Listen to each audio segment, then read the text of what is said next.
Bienvenue à notre culte ce 7 juillet. Et pour commencer, je vous invite à ouvrir la parole de Dieu.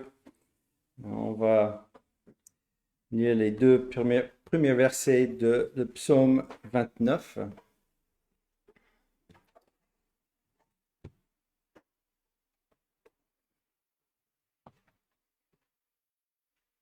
Je vous ai donné la référence parce que nous allons lire le psaume après, tout le psaume. Mais ce psaume de David qui commence par « Fils de Dieu, rendez à l'Éternel gloire et honneur. » Rendez-moi le 52. Numéro 52.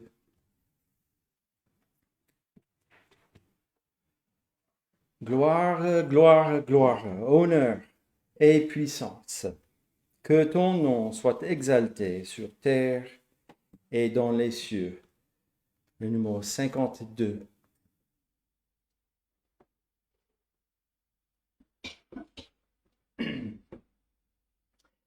Gloire, gloire, gloire, honneur et puissance, que ton nom soit exalté sur terre et dans les cieux.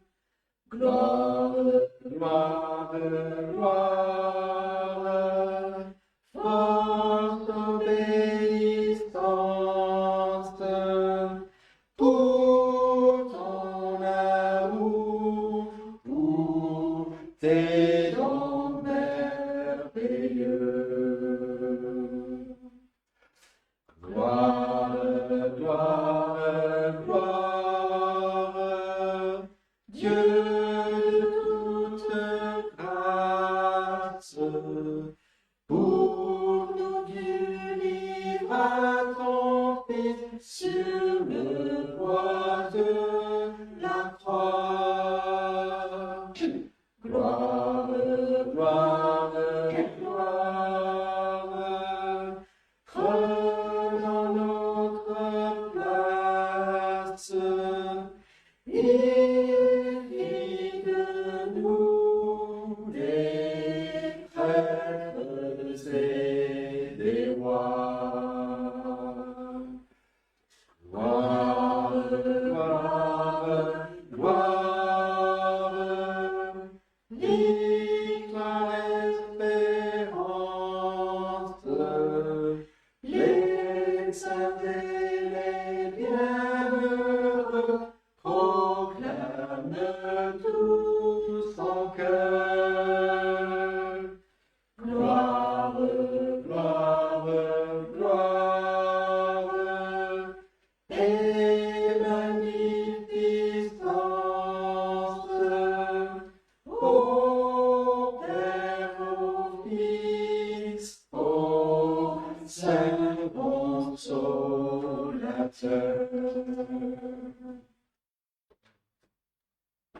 Courbons-nous dans la prière.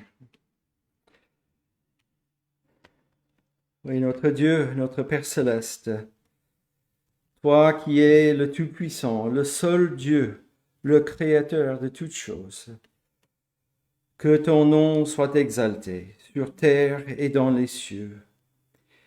Il n'y a pas d'autre nom avec toute l'autorité sur toutes choses. Tu as créé toutes choses et tu règnes sur toutes choses. Et tu as un dessein éternel pour ta création. Et notre Dieu,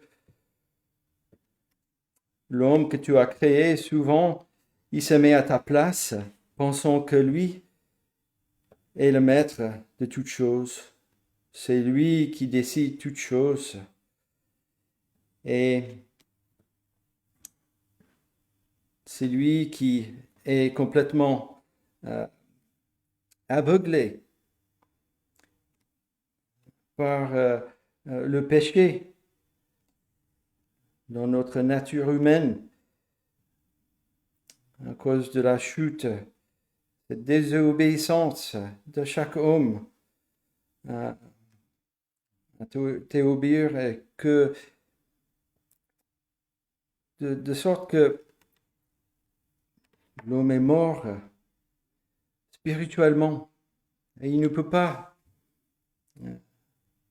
arriver à toi. Il ne peut pas avoir une relation avec toi.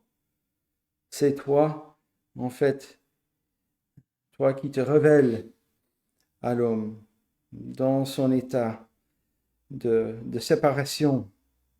Parce que tu as choisi un peuple, tu as un dessein pour ce peuple de glorifier éternellement. Et tu es ce Dieu de justice et de puissance, mais tu es ce Dieu de grâce aussi, parce que tu as donné ce moyen de venir à toi, ce moyen que tu as donné, qui ne vient pas de l'homme, qui vient de toi. Tu as envoyé ton Fils, Jésus-Christ, de venir ici-bas, de prendre cette chair et de vivre comme nous pour faire ta volonté. Et il a connu toutes les tentations, toutes les douleurs et les besoins que nous, mais il t'a obéi.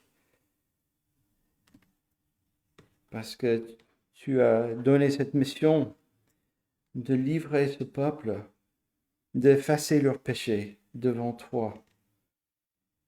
Et c'est par ce moyen de sa vie innocente donnée pour le rachat de nos péchés. Sa personne, son œuvre sur la croix, son sang versé pour nous et ce pardon que nous avons besoin et qu'il n'y a pas autre chose pour faire cette chose qui est nécessaire de venir à toi. Et tu nous as donné ton Esprit Saint. Après Christ, il est mort, il est ressuscité. Et il est monté à ta droite et qui intercède pour nous à chaque instant. Tu as donné ce consolateur qui habite dans le cœur qui était rebelle, le cœur de pierre qui était changé et qui maintenant vivre pour toi. Nous avons cette joie parfaite, car c'est cette même joie de Christ qu'il a donnée à ses disciples et qu'il est en nous aussi. Et même dans chaque circonstance de nos vies, dans toutes les épreuves, nous avons cette joie parfaite. C'est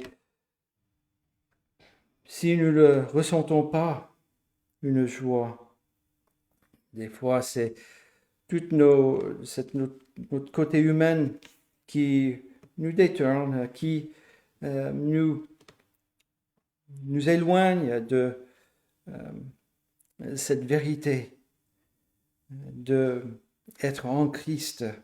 Et il n'y a rien qui peut nous séparer de cet amour manifesté en lui. Notre Dieu, c'est pour ça que nous te demandons ton aide. Nous sommes des créatures faibles et que nous demandons ton esprit de nous aider pour ce temps de culte à l'instant, à nous aider à focaliser sur d'abord ta parole, les promesses qu'elle nous encourage et qu'elle nous console à chaque mot que tu nous as donné à travers les prophètes, et à travers les apôtres.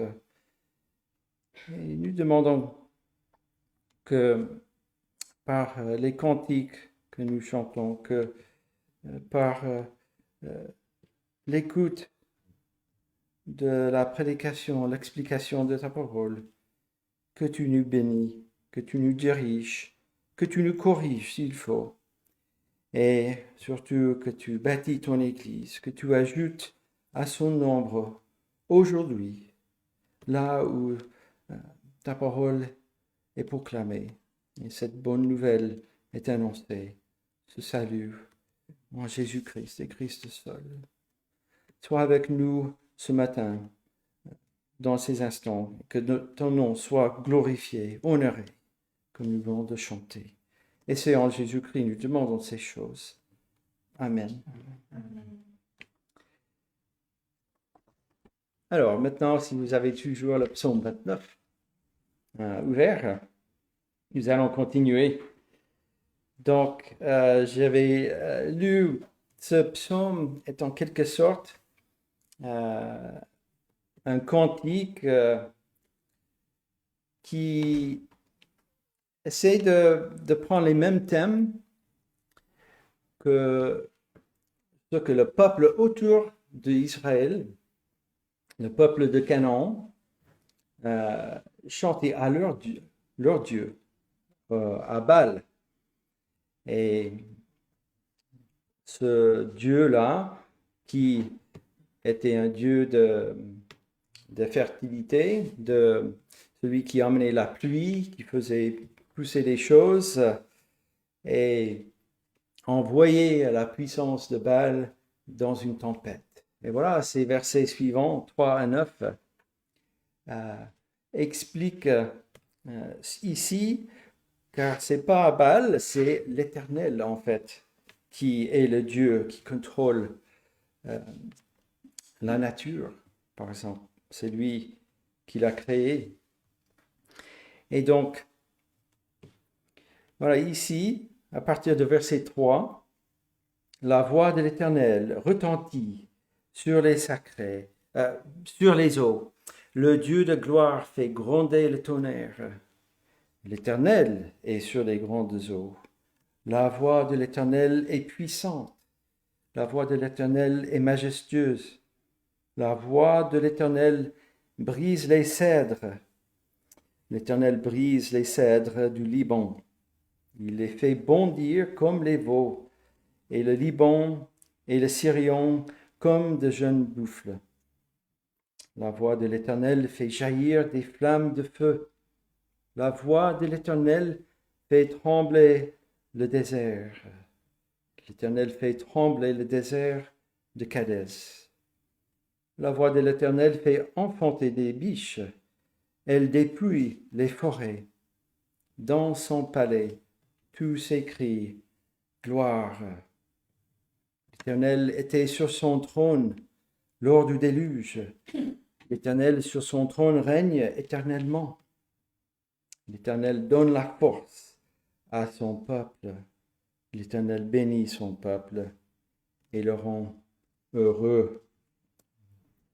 Et donc voilà, c'est cet remplacement de montrer que l'Éternel, le Dieu d'Israël, est le Dieu de toute la nature. Et nous voyons cette tempête qui se forme au-dessus de la Méditerranée, verset 4, c'est des grandes eaux, là, et qui se déplace en terre. On voit, verset 6, la tempête qui traverse le Sirion, c'est le mont Hermon, et puis qui se dissipe après dans les déserts. Peut-être c'est les hauts plateaux après le mont Hermon et toute cette toutes ces montagnes-là, cette ligne de montagnes.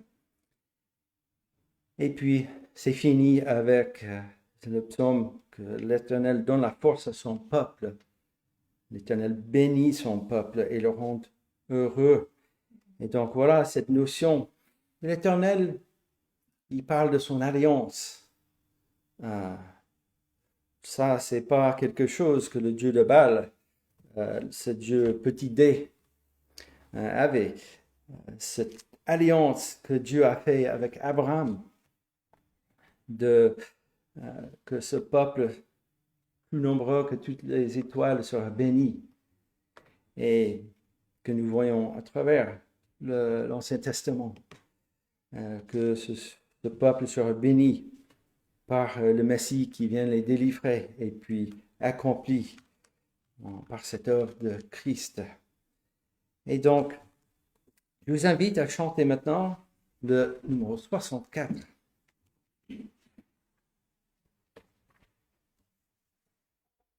Numéro 64, à Dieu soit la gloire, et le refrain.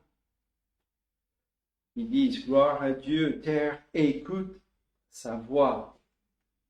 Monde, réjouis-toi. Et c'était le psaume qui chantait et que toutes les nations autour d'Israël pouvaient entendre. Et j'aime, pour une fois, c'est pas souvent, mais je préfère la traduction en anglais qu'en français de ce cantique sur ce refrain où là ils disent « Oh, venez au Père, Jésus est vainqueur ». En anglais, on dit plutôt « Oh, venez au Père au travers Jésus, au travers Christ, son Fils ». Et voilà, c'est ce que nous avons lu. Et c'est la vérité, que nous pouvons seulement venir à l'Éternel, à ce Dieu de sa parole, à travers Jésus-Christ et son sacrifice. Alors, chantons le numéro 64. À Dieu soit la gloire. J'ai choisi des cantiques très faciles pour moi à commencer, qui n'est pas là. Donc, à Dieu soit la gloire.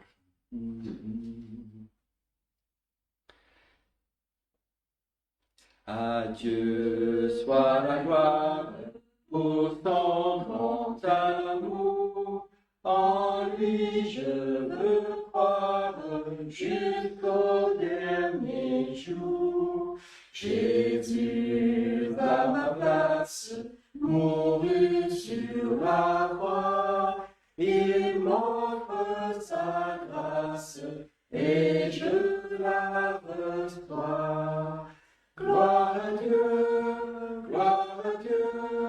terre écoute sa voix. Gloire à Dieu, monde réjouis-toi.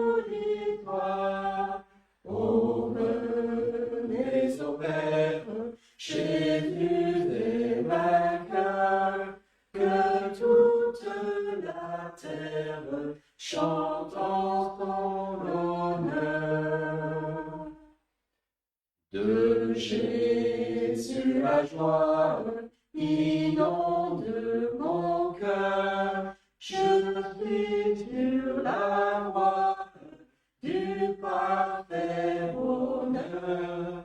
Selon sa promesse, Jésus me fera chanter l'allégresse quand il reviendra. Gloire à Dieu,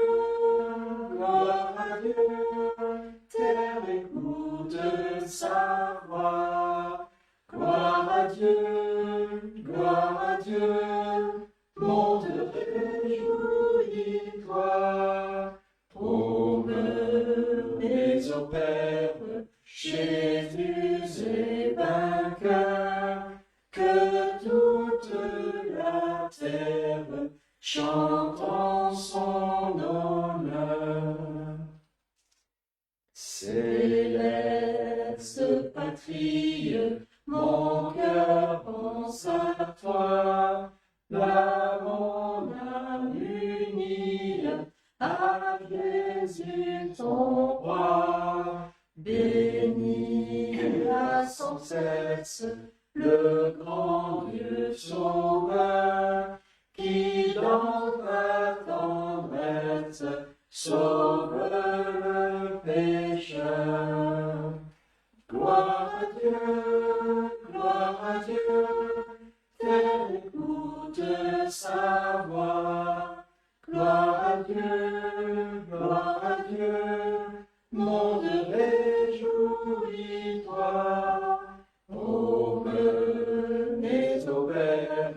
Jésus est vainqueur, que toute la terre chante en son honneur. Et je vous invite à ouvrir la parole de Dieu pour lire un récit dans le Nouveau Testament, dans l'Évangile selon Marc. Marc chapitre 4.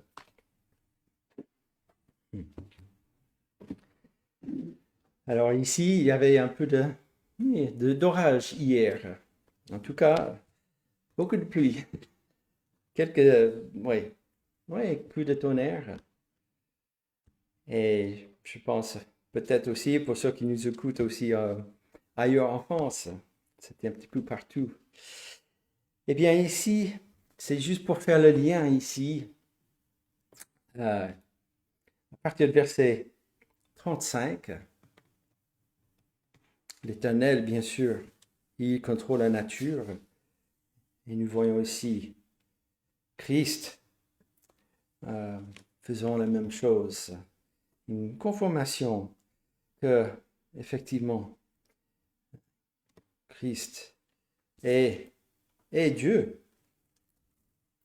Et que ici, c'est juste avant qu'il traverse le lac de Galilée, qu'il allait chasser des démons là, où il rencontre cet homme qui était possédé. Nous avons eu un message récemment sur cette partie-là. Et juste avant, nous allons lire ce qui s'est passé dans la barque sur ce lac avec ses disciples. Donc, Marc chapitre 4, verset 35. Ce même jour, sur le soir, Jésus leur dit, « Passons sur l'autre bord. » Après avoir renvoyé la foule, ils l'emmenèrent dans la barque où il se trouvait. Il y avait aussi d'autres barques avec lui. Il s'éleva un grand tourbillon et les flots se jetaient dans la barque au point qu'elle se remplissait déjà. Et lui, il dormait à la poupe sur le coussin. Ils le réveillèrent et lui dirent, « Maître, ne t'inquiètes-tu pas de ce que nous périssons ?»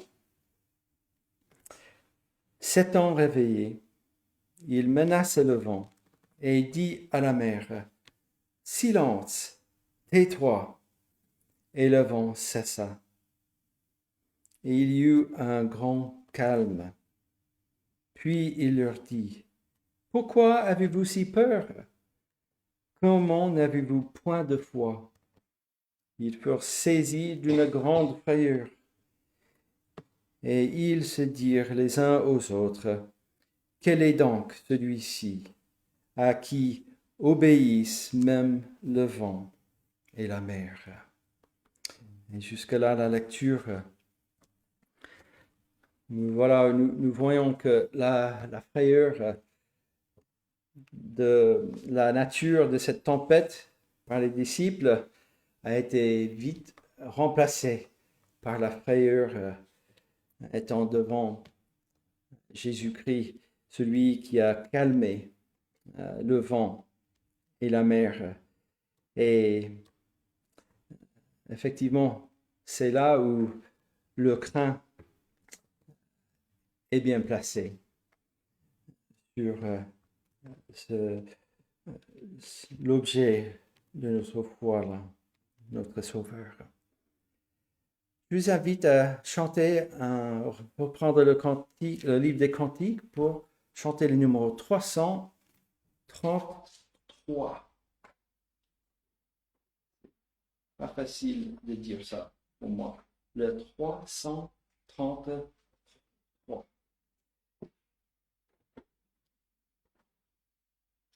Lève les yeux vers Christ. Toi qui attailles l'orage, il peut par son regard ranimer ton courage. La mer est menaçante et faible et ton esquif, mais regarde à Jésus. et ne sois plus craintif. Le numéro 333.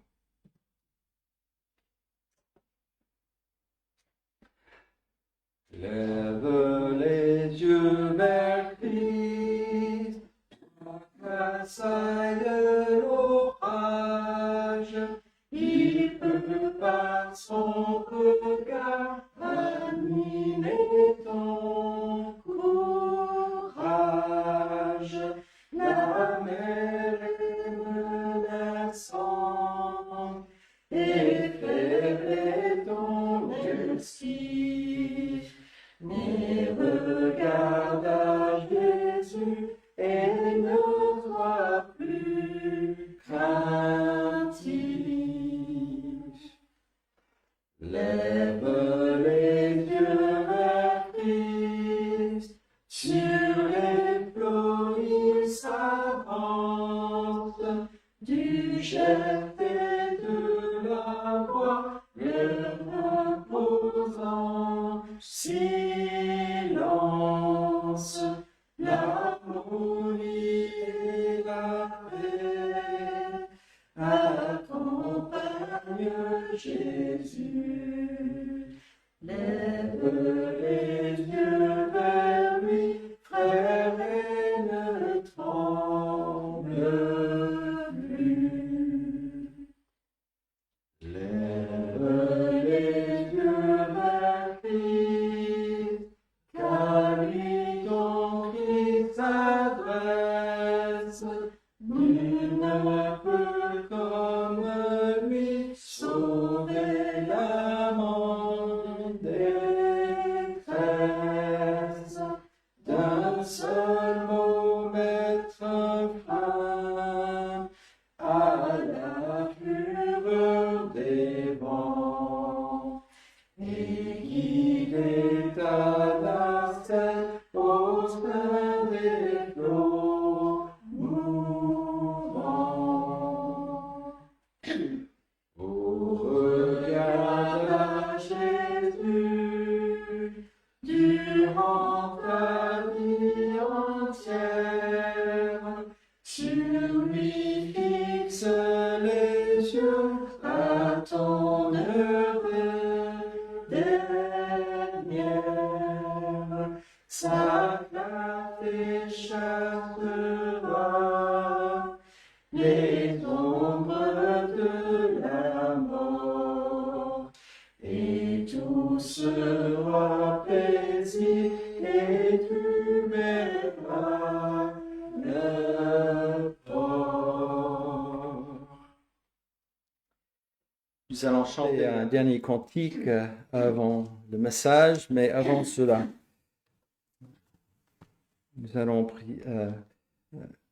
adresser notre venir devant Dieu de la trône de grâce. Notre Dieu, nous te louons pour ta parole et nous demandons que tu nous aides à fixer nos regards à Christ et que tu nous donnes la clarté, que tu nous aides à saisir ta parole, les explications. Et lorsque cette vérité est proclamée, que Jésus-Christ, ton Fils, ait ce oint pour porter de bonnes nouvelles aux malheureux, pour guérir ceux qui ont le cœur brisé, pour proclamer aux captifs la liberté, pour publier une année de grâce, pour aussi un jour de vengeance de notre Dieu, celui qui est juste, pour consoler les affligés, pour changer ce cœur de pierre en cœur de chair. Que tu bénis ton Église, que tu le consoles, que tu ajoutes aussi par ton esprit qui peut œuvrer dans le cœur à l'écoute de ta parole. Et que tu bénis ton serviteur qui va apporter la parole, que tu lui donnes la liberté de proclamer Christ et la bonne nouvelle en lui. Je demande ces choses en Jésus-Christ. Amen. Amen. Le numéro 232. « 232. Entends-tu le chant joyeux? Jésus sauve aujourd'hui. Il retendit en tout lieu. Jésus sauve aujourd'hui. C'est un cri de délivrance, un cantique d'espérance, et qui remplit l'espace immense. Jésus sauve aujourd'hui.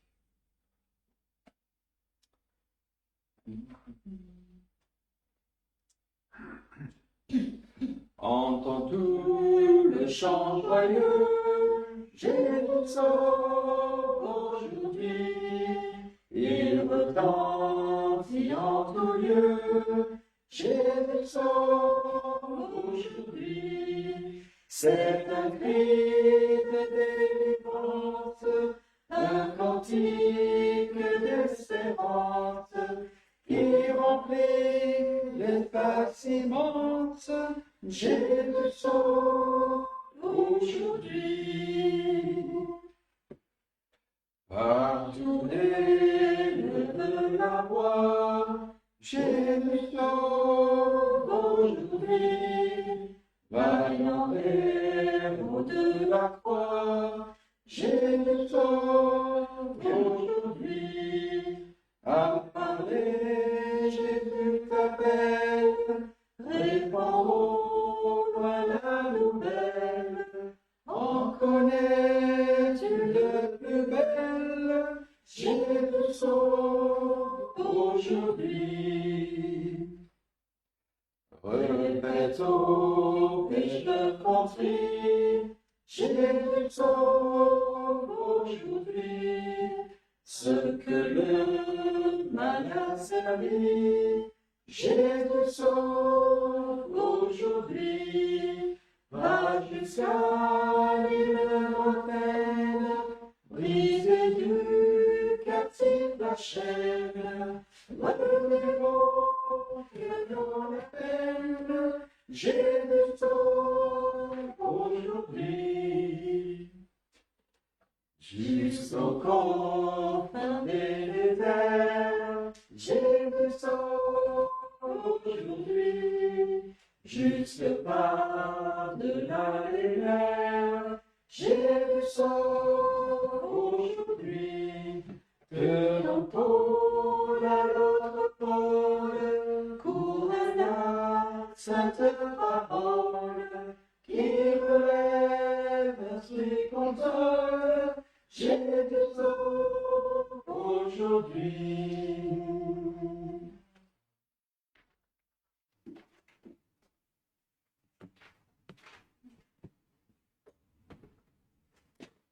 Nous allons ce matin dans le chapitre 55 de la prophétie d'Ésaïe.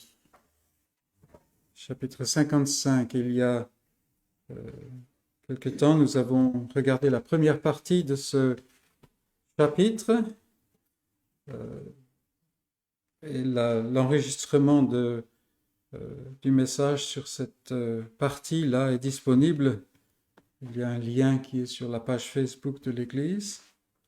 Et aujourd'hui, nous allons continuer la deuxième partie de ce chapitre. Et le message est intitulé « Demi-tour obligatoire ». Donc nous allons commencer au verset 6, donc Ésaïe 55, verset 6, et nous irons jusqu'à verset 13, la fin du chapitre. Je donne lecture. Cherchez l'Éternel pendant qu'il se trouve, invoquez-le tandis qu'il est prêt. Que le méchant abandonne sa voie et l'homme d'iniquité ses pensées, qu'il retourne à l'Éternel qui aura pitié de lui, à notre Dieu qui ne se lasse pas de pardonner.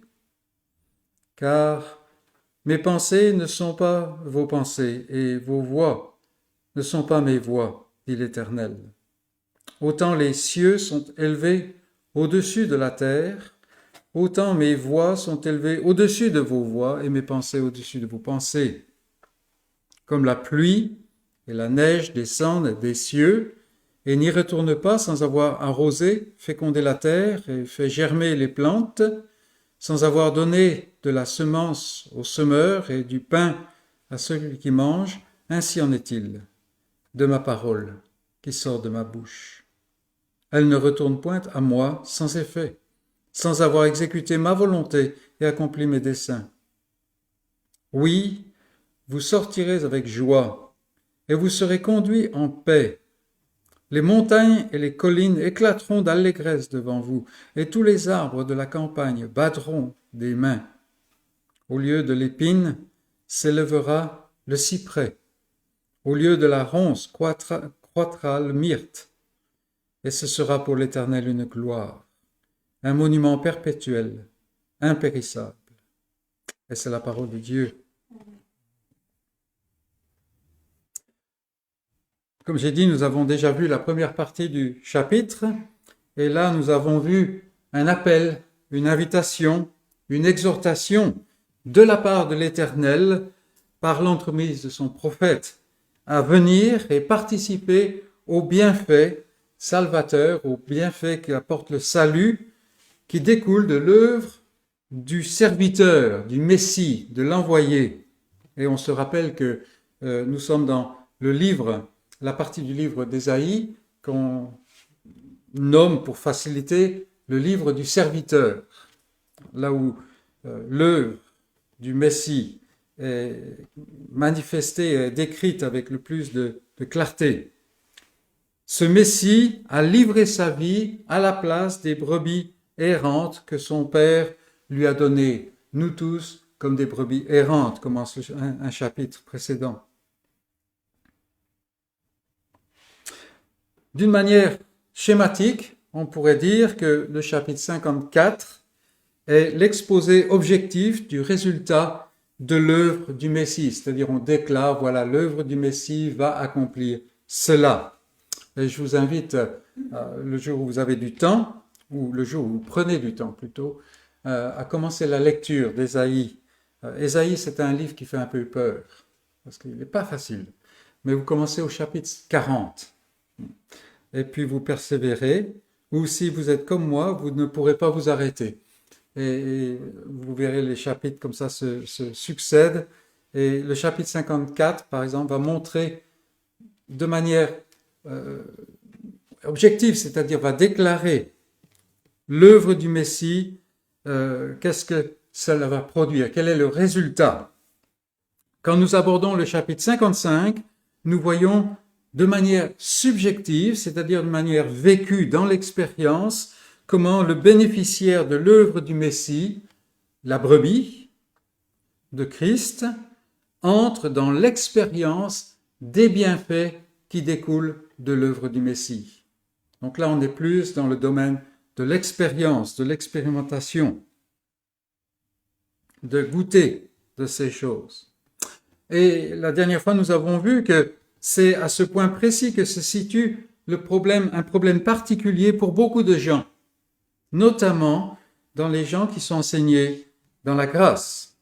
Dans un certain sens, il est assez aisé de saisir les mécanismes du salut, je dirais, et même de pouvoir en parler avec justesse. Nous avons des gens qui sont très doctes et qui peuvent nous expliquer toutes ces choses-là. C'est une chose. Mais Ésaïe 55 nous dit, si vous vous arrêtez là, vous n'avez même pas encore commencé. La chose est grave. Et elle est grave au niveau personnel, car elle donne l'illusion de posséder le salut alors que ce n'est pas nécessairement le cas. On peut savoir des tas de choses au sujet du salut sans connaître le salut. On l'a dit déjà tellement de fois, n'est-ce pas? Et c'est tellement important. tellement important. Et le danger est subtil, n'est-ce pas? Elle donne aussi l'illusion d'une bonne santé spirituelle à celui qui, ayant reçu le salut, s'est ensuite détourné de l'amour qu'il avait au début. Et il se contente maintenant de savoir des choses, ou même de dire des choses. C'est un danger en particulier qui guette les prédicateurs, ceux qui enseignent. Ça, c'est facile de dire des choses, mais c'est plus difficile de garder ce feu du début, ce feu qui vient de Dieu lui-même. Notre chair milite contre ça, n'est-ce pas? Et la chose est grave aussi au niveau de l'Église, de l'Assemblée. En effet, il est possible de mesurer l'appartenance à l'Église et la consécration en son sein en utilisant le mauvais étalon, la mauvaise mesure. Et beaucoup se fourvoient à ce point. Ils font de leur connaissance des doctrines de la grâce, par exemple, le thermomètre de leur santé spirituelle et de leur union avec Dieu. Et j'insiste là-dessus parce que j'ai eu à rencontrer des amis très chers qui mesuraient effectivement leur statut en Christ à partir du fait de la connaissance du système, des doctrines, des vérités de la grâce. Des choses qui sont merveilleuses. Mais ça n'est pas la base du salut, de l'expérience du salut. Et je me mets dans le même sac qu'eux parce que c'est un danger qui nous guette souvent. Or, tout au long, ces gens-là n'ont jamais goûté ou ils ont cessé de se délecter de l'union intime avec Jésus-Christ. On peut se passer de lui et quand même donner une impression. C'est terrible de pouvoir dire ça, mais la chair est une chose terrible. Je mentionne cela tout particulièrement parce que souvent quand on est petit, comme nous le sommes ici, on manque de structure en quelque sorte et on ne sait pas, il y a un genre de flou qui se met. Et donc l'indicateur de santé, c'est on est présent aux réunions, même on peut penser qu'on a la vie spirituelle. Mais en fait, ça n'est pas parce que je suis là à tous les cultes, à toutes les réunions, que je suis en bonne santé spirituelle. Cela peut venir de ma tradition ecclésiale. Simplement, il y a des nations, des cultures où le fait d'aller à l'église, c'est quelque chose de social, n'est-ce pas? Et puis disons-le tout franchement, il y a quelqu'un qui est présent dans chacune de nos réunions, sans exception. Et ça ne fait pas de lui un chrétien, n'est-ce pas? C'est l'ennemi des âmes. Dans la première partie du chapitre, le prophète a montré comment on participe, comment on devient bénéficiaire du salut. Il faut venir, il faut acheter, il faut manger, il faut écouter, il faut prêter l'oreille. Et il ne suffit pas de connaître, même correctement, au sujet de l'œuvre du serviteur. Il faut venir se désaltérer aux eaux, car il est lui-même l'eau de la vie. Et personne ne viendra boire à la source sans avoir pris conscience de son dénuement, de son besoin. Celui qui n'a pas soif ne va pas boire. N'est-ce pas? Et la question se pose à chacun d'entre nous. Est-ce que je suis venu? Est-ce que je suis venu? Et je me souviens cet épisode, si je peux me permettre, c'était pendant un réveil, une période de réveil quelque peu extraordinaire dans le nord de l'Écosse, dans un autre siècle. Et l'Esprit venait donner toute la puissance à la parole. Et les choses étaient vraiment renversées parmi un peuple qui adorait le Seigneur dans la vérité depuis des générations même. C'est une culture où le Seigneur avait gardé la vérité très pure, en fait, par rapport à la doctrine. Et voilà que lors d'un culte, un monsieur qui est ancien dans l'Église depuis 35 ans, vous imaginez, qui s'avance comme ça et qui donne le témoignage en larmes, bien sûr, comme quoi le Seigneur vient de lui faire grâce pour la première fois. Et si ça guette, si ce danger guette et peut toucher des gens comme ça, nous ne sommes pas étanches à cela, n'est-ce pas? Et si on ne parle pas de venir, est-ce que vous êtes en présence de ce Sauveur, de ce serviteur? C'est la question, n'est-ce pas? Et dans cette deuxième partie du chapitre, Ésaïe montre qu'il est impossible de venir au Sauveur, au Messie, au salut, sans changer de direction, sans abandonner certaines choses, sans se détourner de certaines choses. Ça n'est pas possible. C'est ce qu'on appelle parfois la conversion. Et aujourd'hui, on a une vue caricaturale de la conversion. Mais la conversion, c'est ce demi-tour. Ce demi-tour. Donc, entrons dans notre texte. Et le premier point, je l'intitule, comme j'avais un peu intitulé dans le premier message, le premier point, « Chercher, invoquer, abandonner ». Chercher, invoquer, abandonner. Et vous vous rappellerez que le chapitre s'est ouvert sur une saccade d'impératifs. Et Ésaïe cherchait à faire penser au camelot qui est sur le marché et qui crie pour attirer l'attention des gens sur sa marchandise, parce qu'il ne veut pas repartir avec ses fruits, avec ses légumes, n'est-ce pas? Donc il lançait ses cris. Et nous avons ici une autre série d'impératifs qui montrent encore que l'attention doit être toujours vive. Cela nous indique que la chose est pressante et qu'il s'agit d'un demi-tour complet. Combien d'hommes cherchent à chevaucher les deux montures en même temps? C'est-à-dire, on veut bien du salut, et dans notre génération de mollesse, je dirais, on veut en même temps garder le monde, la facilité du monde et les avantages, enfin ce qu'on appelle les avantages du monde. Oui, ça marque presque notre génération actuelle. On veut aller garder les deux choses en même temps. Or, c'est impossible, car les deux montures, pour garder l'illustration, vont dans une direction opposée. Et ça peut être très douloureux finalement, n'est-ce pas? Il faut choisir. Il faut choisir. Aujourd'hui, nous pouvons dire que dans notre pays, ici, dans le pays où le Seigneur nous a placés, il y a plus d'évangéliques qu'il n'y a jamais eu, n'est-ce pas? Mais il n'y a pas à se réjouir. Je ne veux pas être négatif par joie, mais pourquoi? Parce qu'on a abaissé la barre d'entrée, le niveau d'entrée, n'est-ce pas? Et maintenant, on s'aperçoit qu'on peut être chrétien, évangélique, sans changer. Sans changer.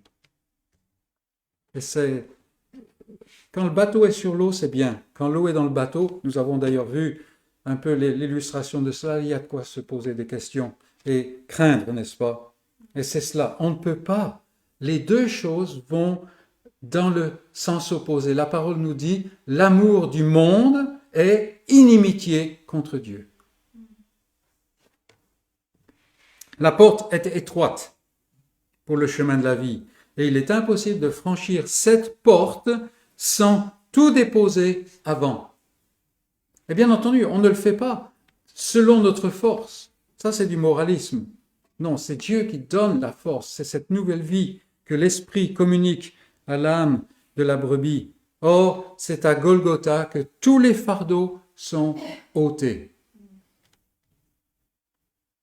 Donc maintenant, on va prendre ces impératifs un par un, afin de voir un petit peu qu'est-ce qu'on trouve dans ces choses. Et c'est simplement pour amorcer une pompe de notre méditation, de notre réflexion, parce que ce passage est tellement riche.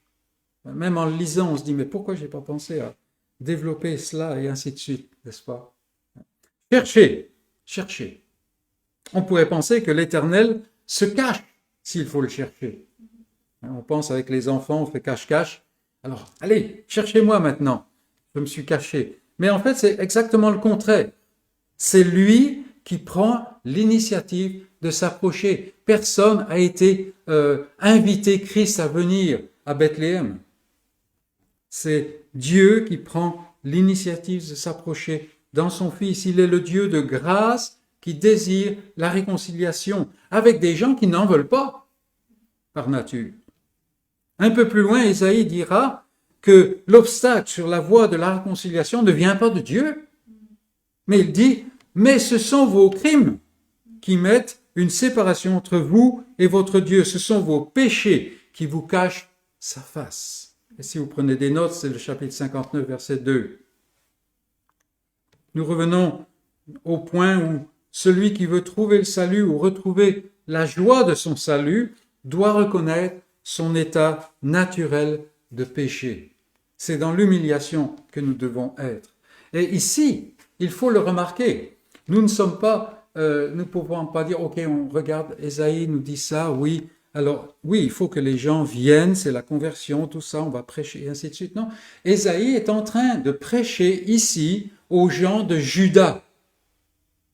On l'a déjà dit, mais les gens de Juda, c'était la partie du peuple élu de l'Ancien Testament qui était resté quelque peu fidèle. Ils étaient encore à la suite du roi davidique. Et pourtant, Ésaïe parle à ces gens-là.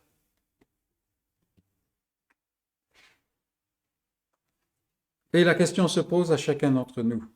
Est-ce que je cherche? Est-ce que j'ai seulement la conscience de mon besoin de chercher? Et le jour où j'arrête de chercher toujours davantage à comprendre le salut, à goûter le salut, j'ai un problème. Et l'autre question qui se pose à chacun d'entre nous, c'est qui est-ce que je cherche? Qui est-ce que je cherche? Est-ce que je cherche à devenir un théologien éminent, quelqu'un qui dépasse tout le monde dans la connaissance? Ou est-ce que je cherche quelqu'un? On se rappelle ce passage où les gens se détournent de Jésus, n'est-ce pas, par foule.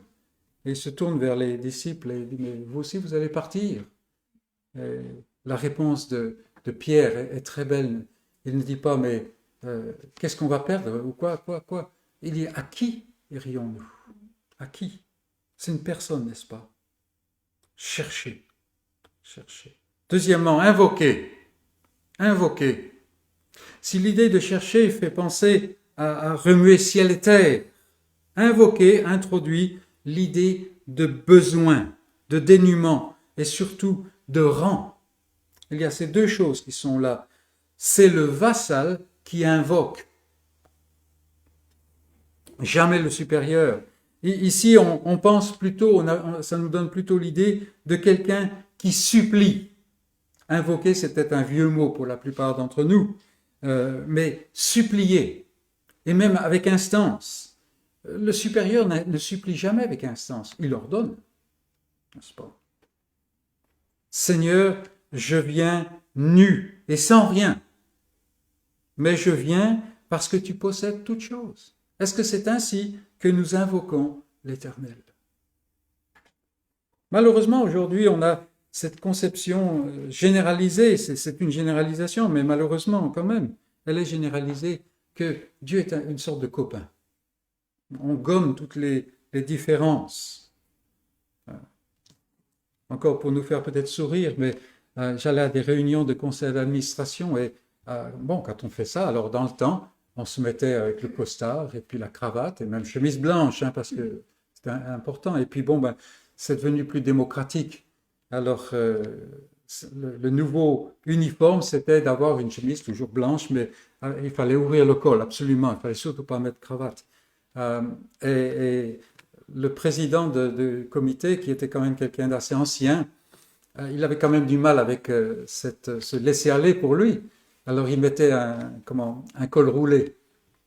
Mais quand il y avait un problème difficile à traiter dans la réunion, il mettait quand même la chemise blanche et la cravate.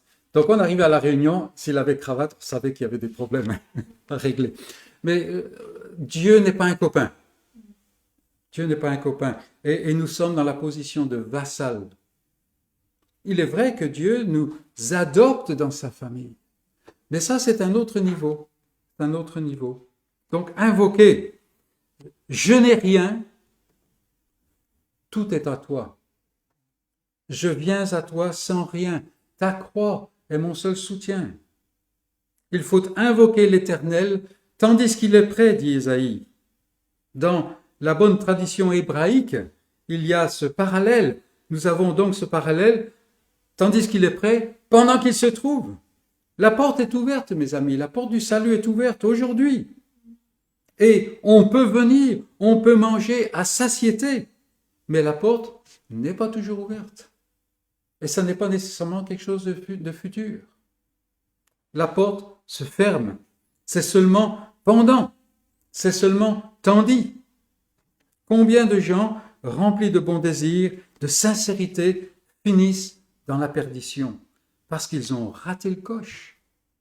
On dit bien, n'est-ce pas, on a cette expression que le chemin de l'enfer est pavé de bonnes intentions.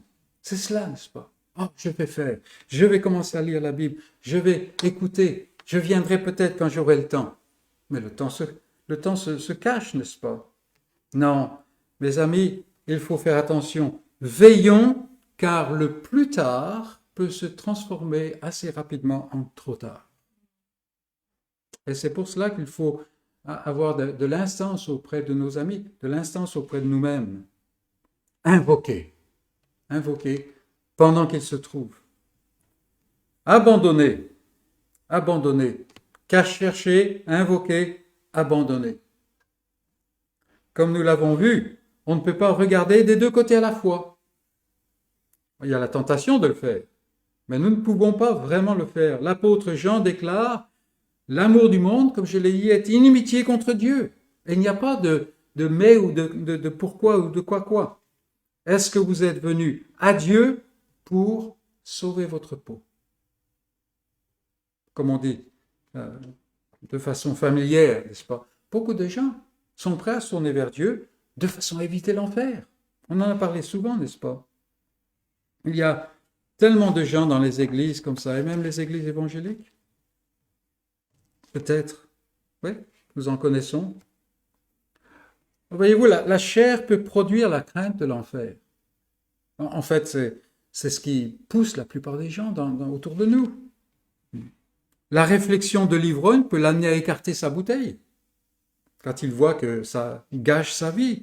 Mais seule l'action de l'Esprit de Dieu ouvre les yeux sur la beauté de Dieu en Christ. Le bien-aimé, c'est l'Esprit seul qui peut amener le cœur à tomber amoureux du bien-aimé. Pour celui en qui l'Esprit n'œuvre pas, c'est un leader religieux, c'est quelqu'un qui a marqué l'histoire, que sais-je encore. Mais tomber amoureux de l'Éternel, de Christ, de l'Éternel en Christ, cela, c'est l'action de l'Esprit et seulement l'action de l'Esprit. Et Dieu ne rend pas difficile de s'unir avec lui. Il ne se cache pas, comme on a dit. Oui, il faut faire tous nos efforts pour mettre en œuvre notre salut. Il y a une urgence en quelque sorte. Parce que celui qui n'est pas en possession du salut, il est aux portes de la perdition. Et beaucoup de pharisiens modernes me mépriseraient parce que s'ils m'entendaient dire cela, n'est-ce pas? Faire tous les efforts pour mettre en œuvre mon salut. Comment? Mais tu prêches les œuvres, tu prêches la religion, n'est-ce pas?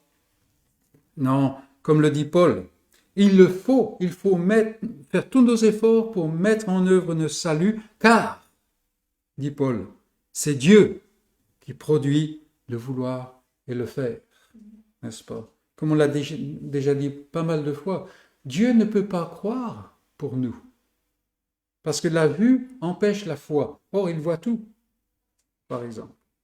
Le passage que j'ai cité, c'est Philippiens 12 et 13, mais je pense que vous avez déjà noté cela. Non, Dieu a pitié de celui qui retourne à lui. Et nous savons que c'est son esprit qui œuvre dans le cœur pour faire revenir ce cœur à Dieu. Mais c'est ce cœur qui revient, n'est-ce pas? Et il ne se lasse pas de pardonner. Quel Dieu nous avons! Et il est facile, une fois que nous voyons cela, d'abandonner ces choses que nous avons chéries, comme dit Paul, toutes ces choses-là. Quand il a vu la beauté et la merveille de Christ, toutes ces choses-là, il les considère comme du moins que rien. Et il amène des mots très durs. Donc nous avions ces impératifs. En deuxième lieu, Dieu est Dieu. Dieu est Dieu. Le prophète a donné au nom de Dieu 3 injonctions pour s'unir à lui, d'une manière pratique, d'une manière concrète, n'est-ce pas? Et il poursuit par 3 pensées qui sous-tendent la promesse générale d'union qui attend celui qui obéit. Si quelqu'un obéit à la voix de Dieu, il sera uni à Dieu en Christ. Et voilà 3 pensées qui vont servir. Et nous voyons bien une correspondance. Le méchant, c'est-à-dire l'homme naturel, l'homme dans son état naturel, tel qu'il est né, le méchant doit abandonner sa voie. L'homme d'iniquité doit se détourner de ses pensées. Pourquoi? Parce que les pensées et les voies de Dieu ne sont pas les mêmes. Ce n'est pas du tout la même chose. C'est la première pensée ici. Dieu n'est pas un homme. Il ne pense pas de la même manière. C'est mercredi, les jours se suivent trop vite maintenant, mais c'est mercredi qu'on parlait du fait que Dieu est incompréhensible, n'est-ce pas, dans les terminologies des anciennes confessions historiques. Incompréhensible. Alors, ça ne veut pas dire qu'on ne le comprend pas, ça veut dire qu'on ne peut pas en faire le tour. Et on ne peut le comprendre que quand il se révèle à la fois dans sa parole, mais aussi par son esprit. Elle ne pense pas de la même manière que nous. Et donc on se pose la question, comment l'homme pense-t-il? Comment l'homme, l'être humain, agit-il? Bien, c'est simple. On peut réduire tout ça en un résumé. Tout est centré sur lui. Et tout sert à son bien-être temporel. Qu'est-ce que je peux gagner? Son bien-être matériel. S'il imagine que quelqu'un menace sa prospérité, sa sécurité, sa prééminence, alors la semence de la guerre jaillit de son cœur. Aujourd'hui, nous avons des réactions dans la société qui viennent simplement de cette crainte, en fait, c'est même pas la crainte, c'est l'égocentrisme qui, bien sûr, veille à la sécurité personnelle. Donc on a cette guerre qui jaillit du cœur tout de suite et qui s'exprime dans les actes, dans ses paroles, qu'on regarde et qu'on accueille quelqu'un mieux que vous. Ah, celui-là, on passe du temps avec lui, on lui porte attention, et vous savez que toute la belle façade de moralité qu'on a pu bâtir avec beaucoup d'efforts, tout ça vole en éclats à l'instant. Et le meurtre brille dans les yeux, n'est-ce pas? Il faut quand même qu'on voit que je suis là, n'est-ce pas? Et c'est la même chose par rapport à Dieu. Quand nous venons auprès de nos semblables, nous disons, mais le salut est par grâce, il n'y a rien à faire. Dieu a tout fait. Oui, ça c'est bien, mais et moi quand même, il faut que j'amène mon petit quelque chose. Parce qu'autrement, quelle gloire est-ce que je peux avoir? Je n'existe même pas, n'est-ce pas? Mais Dieu n'est pas comme cela. Il est l'Éternel, le Dieu de l'Alliance. Il a créé l'univers, oui, mais ce n'est pas pour le bien de la créature. Il a envoyé son Fils pour racheter un peuple, mais ce n'est pas afin que ce peuple vive à sa guise. Dieu a des pensées, des voies plus élevées que l'homme ne peut même pas imaginer par lui-même. Il nous faut la révélation de Dieu. L'Éternel vise, comme nous l'avons vu récemment, sa propre gloire, dans la gloire de son Fils, le chef de l'Église et le premier-né de toute la création, celui à qui tout appartient. Et c'est précisément la raison pour laquelle il faut venir. C'est la raison pour laquelle il faut acheter, il faut manger, il faut écouter, chercher, invoquer, rejeter le péché. Pourquoi? La gloire de Dieu est le plus grand délice pour l'être humain. Et on ne peut pas saisir cela complètement, seulement dans la mesure où Dieu le révèle, n'est-ce pas? Dieu peut manifester sa gloire et c'est notre plus grande joie, notre plus grande joie. Est-ce que votre cœur ne bondit pas quand vous lisez, quand vous étudiez, quand vous méditez la parole de Dieu et tout d'un coup, il y a des passages qui jaillissent ou des idées, des réalités au sujet de Dieu qui jaillissent et vous êtes là et ça vous dépasse et votre cœur, il bondit au-dedans de vous, comme dit David. C'est pas le cas? Non, priez alors que cela se passe. C'est cela, n'est-ce pas? Dieu est Dieu. Et nous ne pouvons pas le faire descendre à notre niveau.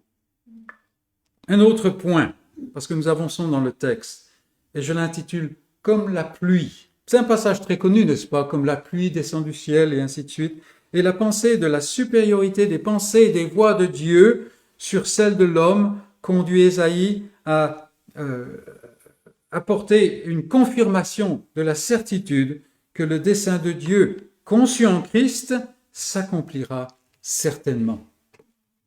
Ésaïe est le prophète en particulier de l'assurance de l'alliance, n'est-ce pas? La société israélite, en grande partie, c'était une société qui était basée sur l'agriculture, donc sur les éléments naturels. C'est très important, n'est-ce pas? L'agriculteur n'est rarement dans la même panique qu'un chef d'entreprise. Pourquoi? Parce que, bon, ok, il va devoir semer, labourer, semer, ainsi de suite, mais ensuite, il faut attendre. Et on est tributaire des éléments naturels. Et ça, c'était très présent dans la pensée, peut-être pas nécessairement à Jérusalem, mais quand même. Parce que la grande ville de Jérusalem, perchée sur le mont Morija, n'est-ce pas, pour les gens de Jérusalem, la venue de la pluie, c'était quelque chose d'extrêmement précieux, parce que ça remplissait les citernes. Il n'y avait pas de source à Jérusalem. Il n'y avait que des fontaines, que des citernes, n'est-ce pas? Et Ésaïe fait donc le lien ici. Personne ne contrôle la pluie. Là, c'est quelques dernières années, et cette année présente ici, là, on en connaît quelques-uns. Des années de sécheresse, même les médias nous paniquaient, nous mettaient dans l'anxiété, et puis cette année, on peut en rendre même à tout le monde, de la pluie. Mais personne ne contrôle la pluie, tout le monde sait cela. Si on pouvait la contrôler, il y en aurait beaucoup moins cette année, n'est-ce pas? Si la pluie ne vient pas, la terre reste stérile. Pas de moisson, pas de pain. Et des tas de restrictions pour nous, n'est-ce pas? Tout le monde sait cela. Et donc Ésaïe parle de choses très connues. De même, dit le prophète, c'est ce qui se passe avec la parole de Dieu. On ne sait jamais si la pluie doit venir. Mais là est la différence. La parole de Dieu est déjà venue. En fait, elle est là depuis le début. Et dans sa prophétie, Ésaïe a montré que cette parole s'accomplit assurément. Par exemple, vous rappelez au chapitre 53 la description de l'œuvre du Messie, comme quoi il sera méprisé, il sera complètement rejeté, tout ça. Mais il rassasiera ses regards, il verra une prospérité, il prolongera ses jours, il justifiera beaucoup d'hommes. Et nous l'avons dit, vous le savez, quand c'est le futur, c'est la certitude. Ça n'est pas des peut-être. Dieu, c'est déjà là, n'est-ce pas? Et cette parole est déjà venue. Et donc, le prophète montre que la pluie vient, et d'une manière ou d'une autre, la pluie ne peut pas s'empêcher d'avoir une action. Si elle vient, elle va faire, et bien entendu dans un monde qui est contrôlé par la pensée de Dieu, elle va faire ce pourquoi elle est envoyée. Mais imposée. Et la parole de Dieu est exactement pareille. Elle ne vient pas simplement à tout va comme ça, mais dans un but ou dans des buts. Et nous n'avons pas affaire à du conditionnel ici. Non, c'est la certitude. La parole de Dieu a parlé, a retenti, et elle a annoncé la venue du serviteur, celui qui, par son œuvre, sera établi comme chef et dominateur. On a vu ça dans la première partie. Chef et dominateur des peuples, c'est-à-dire le commandant en chef. Au verset 4, nous avons vu ça. En conséquence, ce dessein de l'Éternel s'accomplit, sera accompli certainement. Verset 11. Comme la pluie est venue, ainsi la parole de Dieu. Donc nous avons cette certitude. Et simplement petit à côté, on fait une petite parenthèse pour dire, c'est cette vérité qui vraiment doit nous saisir alors que nous allons au-devant des autres. Souvent on va vers les autres, surtout dans notre société qui devient de plus en plus centrée sur elle-même et donc perdue. On vient avec un complexe. On va utiliser des mots que même les gens ne comprennent pas, n'utilisent pas. On a vu ça hier, n'est-ce pas? On parle des mots les plus simples et ça veut dire quoi? Et avec un complexe, on est tenté de devoir expliquer des tas de choses, de commencer avec des choses très simples et tout ça. Non, ça n'est pas qu'on veut rendre les choses difficiles, mais c'est qu'on doit avoir dans le fond de l'esprit que l'œuvre de Dieu s'accomplit sans retard, selon qu'il l'a dit. Et nous sommes en fait engagés dans une mission qui est déjà une mission réussie. C'est-à-dire que ceux dont le cœur doit être touché seront touchés.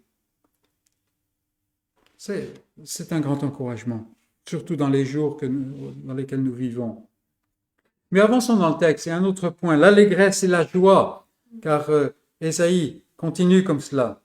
L'allégresse et la joie. On n'utilise plus tellement ce mot allégresse, c'est dommage. Par nature, l'homme vit dans la futilité. Il suffit de regarder les nouvelles ou de penser aux informations d'il y a une dizaine, une quinzaine, une vingtaine d'années pour s'apercevoir de cela. L'homme vit dans la futilité. Il s'éreinte, il est fatigué. Il finit la semaine complètement sur les genoux, comme on pourrait dire, mais son salaire finit, comme le dit Malachie, dans un sac qui est percé. Et comme le dit Ésaïe, il mange pour ce qui ne nourrit pas. C'est-à-dire, l'expression, on l'a souligné dans la première partie, n'est-ce pas? Il mange du non-pain. On en connaît pas mal aujourd'hui du non-pain, n'est-ce pas? Des choses qui ne nourrissent pas. Ses pensées bouillonnent en lui, mais elles engendrent l'iniquité, qui ne mène nulle part. Il se démène dans toutes sortes de projets, mais c'est dans la méchanceté. Et on a pensé au psaume 2, où même les chefs, n'est-ce pas, ils parlent ensemble, ils font des tas de choses, des conciliabules et tout ça. Pourquoi? C'est contre l'Éternel et contre son Dieu, c'est dans la méchanceté. Et de toute façon, c'est fini parce que les jeux sont déjà joués. Ah, mes amis, n'est-ce pas là ce que nous voyons tout autour de nous? Tout autour de nous. Je suis toujours frappé par l'enthousiasme que les gens déploient avant un match de football. Il faut absolument qu'ils posent tout pour regarder le match. Il suffit d'écouter le score à la fin, hein, parce que souvent même les matchs sont assez fades. Mais bon, je ne parle pas de l'équipe de France, bien entendu. Hein. Mais vous voyez, non. Aujourd'hui, c'est la futilité. C'est la futilité. On allume la télé, on ouvre le journal, on va au marché. Qu'est-ce qu'on a? Quelque chose qui se dévalue sans cesse. La pièce qui nous remplissait le cabas quand on était jeune, je parle pour moi. Maintenant, ça n'achète même pas un quart du cabas, n'est-ce pas? Pourquoi? Ça ne vaut plus rien du tout. Oh, mes amis, approchons-nous un peu plus près, là. N'est-ce pas, là, une description terriblement exacte de notre vie ici-bas? On se dit chrétien, on a quitté la religion, on a quitté nos voies, n'est-ce pas? Je veux dire, nos efforts pour plaire à Dieu, c'est cela que je veux dire par religion, pour trouver la vérité. Mais la question se pose, est-ce que nous avons vraiment fait cela? Vraiment? Y a-t-il une différence entre moi et l'incroyant? Telle est la question. Et quelqu'un va répondre, mais quand même, je vais au culte. Je crois dans la grâce souveraine de Dieu. Je suis vraiment attaché à la Bible. Belle affaire. Et là encore, nous avons vu récemment, les démons aussi croient ces choses. Les démons croient en un seul Dieu. Ils ont une théologie qui est bien plus exacte que la plupart d'entre nous. N'est-ce pas? Mais Jacques dit, voilà comment ça les affecte. Ils tremblent. Ils sont dans la panique. Parce que, comme nous avons vu dans le passage qui suit ce que tu nous as lu, Wayne, quand il y a la guérison du démoniaque, n'est-ce pas? Ils savent que leur temps arrive. Ils savent. Au moins, ils croient certaines choses. Au moins, ils tremblent, comme on peut dire, n'est-ce pas? Nous sommes peut-être dans la sphère de la grâce, nous disons, oh, quand même, nous sommes protégés, comme les auditeurs d'Ésaïe à l'origine. Ils étaient à Jérusalem. Franchement, c'est la ville du grand roi, la ville de la paix. C'est là qu'est le temple, n'est-ce pas? Nous sommes dans la vérité, comme le pensaient être les pharisiens qui faisaient face au Seigneur lui-même. Ils étaient, comme le dit Jésus, ils étaient assis dans la chair de Moïse. Ce qui veut dire qu'en fait, ce qu'ils enseignaient était, pour la plupart, vrai. La seule chose, c'est qu'ils en faisaient un code. Des sépulcres blanchis, des gens qui n'avaient pas obéi aux paroles de notre texte. Ils savaient, mais ils n'avaient pas goûté. Ils ne s'étaient pas approchés. Ils restaient dans leur cadre, n'est-ce pas? Des gens qui n'étaient pas venus, qui n'avaient pas écouté, qui étaient amoureux du monde, contrôlés par leur chair, par ce qu'ils veulent, par eux-mêmes.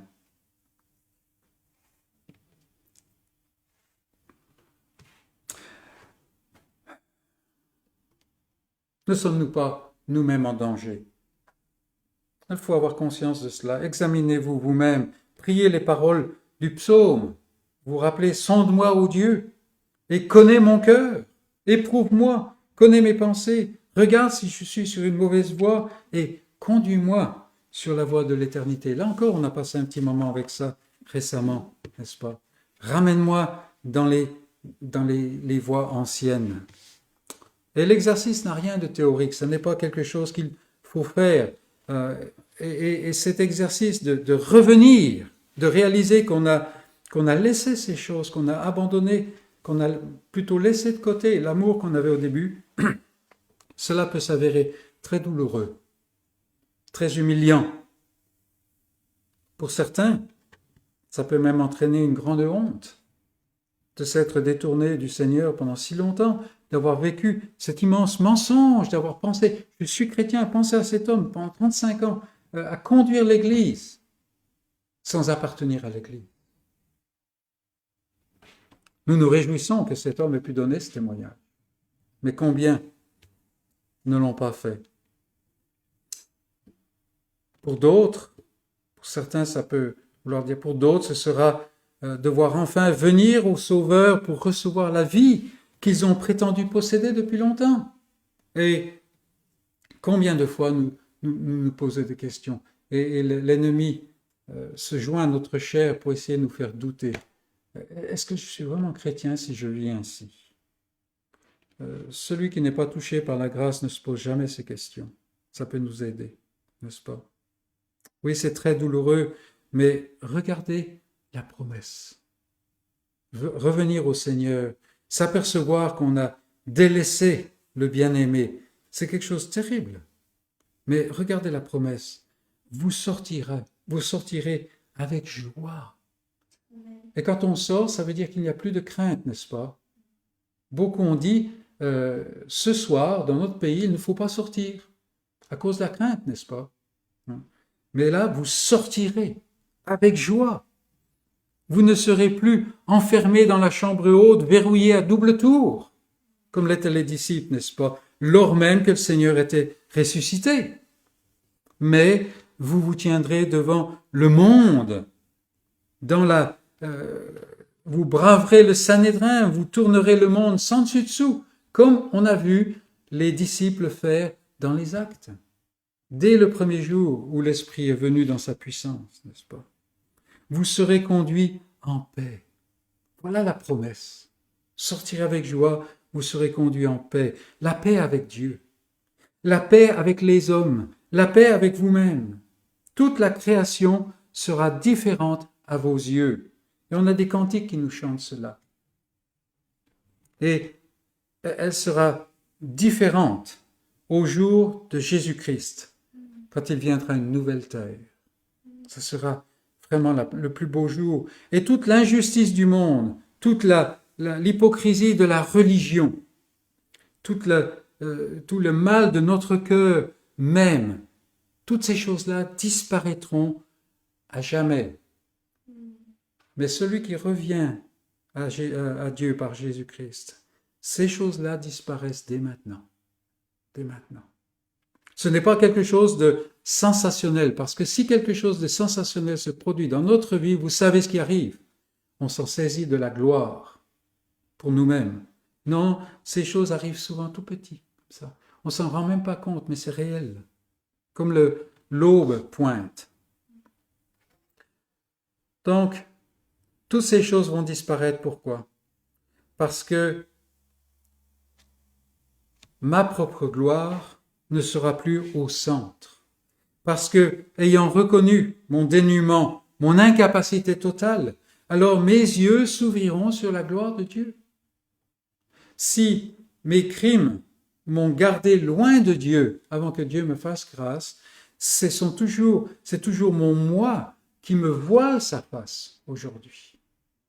Et quand le Seigneur me donne de revenir par la sagesse de sa parole, par la puissance de son esprit, alors tout ce voile disparaît. Pourquoi? Parce que je ne vais plus m'envelopper de ma gloire. On sait qu'on est dans la chair et c'est jamais parfait. Mais quand même, c'est réel. C'est réel. Et on n'est plus à chevaucher ces deux montures, n'est-ce pas? Oh, ceci, mes amis, est ce que la vraie vie chrétienne, la vie du vrai croyant, la vie de l'Église de Jésus-Christ est. C'est cela. Ce n'est pas simplement essayer de tricoter un bout de salut. Non. Est-ce que vous avez vu votre propre néant? Est-ce que vous voyez votre propre néant en vous-même? Comme dit l'apôtre Paul, « Ce qui est bon, je le sais, n'habite pas en moi. » Je ne peux pas le produire par moi-même. C'est cela. Est-ce que ma bouche a été fermée? Et que Dieu soit vrai. Est-ce que je suis venu? Oui, venu même sans argent. Parce que quelqu'un d'autre a payé, rappelez-vous. Il y a celui-là qui a été crucifié et il a tout payé, tout est accompli, c'est fini. Est-ce que vous avez acheté? Est-ce que vous avez mangé ce qu'un autre a payé? Qu'est-ce que le monde pour nous? Est-ce que c'est encore quelque part où on est à l'aise, malgré tout ce qu'on dit? Et qu'est-ce que toute la gloire du monde? Si quelqu'un nous enlevait tout ce que nous avons à l'instant même, quelle serait notre attitude? Réelle, dans la pratique. Nous parlons de l'expérience du salut ici. Et l'apôtre Pierre parle dans cette veine quand il dit, à la fin de son premier chapitre de sa première lettre et début du deuxième, « Toute chair est comme l'herbe, et toute sa gloire comme la fleur de l'herbe. » Il y a des belles fleurs, n'est-ce pas? Se réjouit, l'herbe sèche. Hier, je me disais, en regardant la salle, aujourd'hui, nous allons avoir le culte et il y aura cette plante avec 3 fleurs. Alors, il y avait 2 fleurs hier. Bon, on ne va pas la voir sur la caméra, mais ce n'est pas important. Il y avait 2 fleurs, puis une qui... Et ce matin, celle qui était simplement bourgeon est ouverte, et il y en a une qui est desséchée. Vous voyez? L'herbe sèche, elle sèche vite. La fleur tombe. La fleur tombe. Mais la parole du Seigneur demeure éternellement. Et cette parole est celle qui vous a été annoncée par l'Évangile, par la bonne nouvelle du salut en Christ. Est-ce qu'on s'arrête là? Est-ce qu'on va faire le séminaire biblique? Non. Rejetons donc toute méchanceté, toute dissimulation, l'envie et toute médisance. Désirez comme des enfants nouveau-nés le lait spirituel et pur, afin que par lui vous croissiez pour le salut. Si vous avez goûté que le Seigneur est bon, et il est bon, mes amis, approchez-vous de lui, pierre vivante, rejetée par les hommes, mais voici, précieuse devant Dieu. Oh, que Dieu nous fasse la grâce de vivre la vie de Christ. Amen.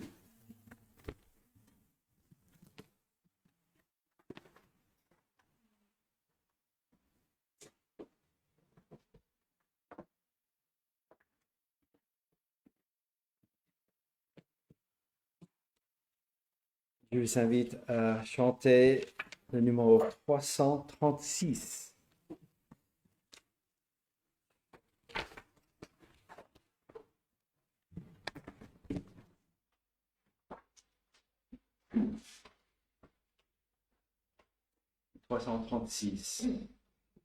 Commence par: quand le vol de la tempête vient assombrir ton ciel bleu, au lieu de baisser la tête, compte les bienfaits de Dieu. Le 336.